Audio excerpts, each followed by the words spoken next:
You know what gets me, Jordan? The way that some of these so-called men's rights groups throw around stats to paint women as the enemy. Like those numbers about false accusations, how they claim it's rampant and that men should be constantly on guard around women. It's manipulative.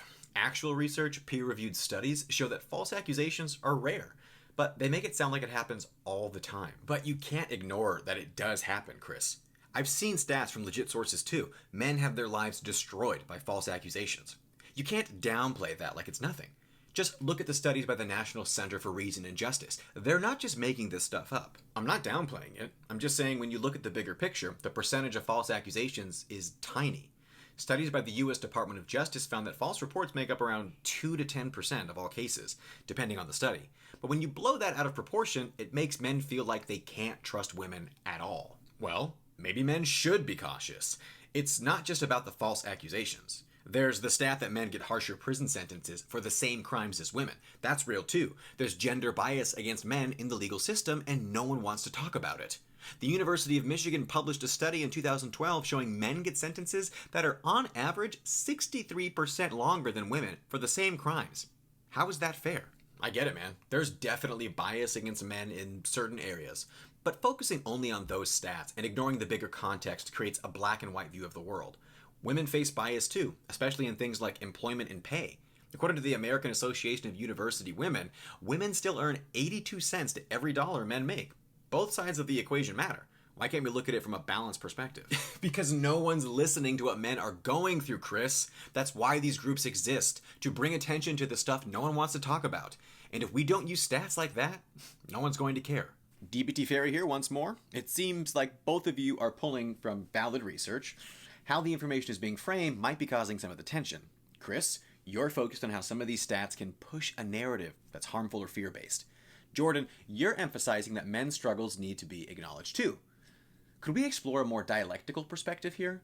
Both things can be true. There can be unfair bias against men in certain contexts, while also acknowledging that women face significant gender bias, especially in different parts of society. But they're still massively underfunded, man. That's the point. There's barely any attention on how men suffer from domestic violence. Look at the CDC's 2010 National Intimate Partner and Sexual Violence Survey. It showed that 1 in 4 men experience some form of intimate partner violence.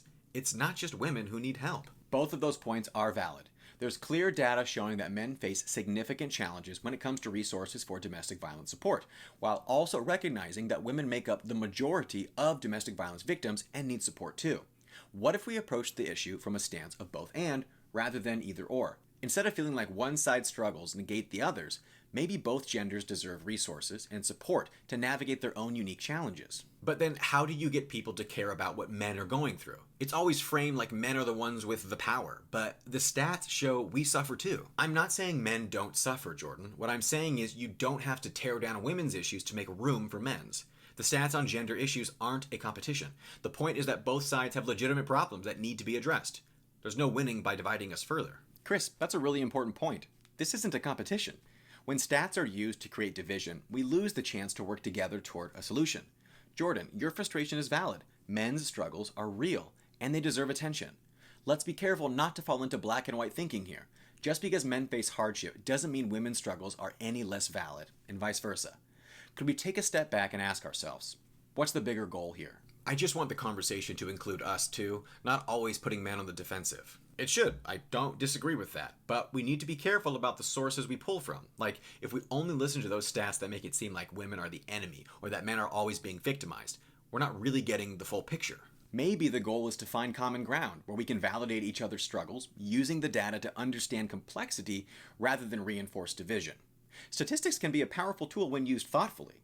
How can we shift from a defensive stance to one where we're working together for real solutions for both men and women?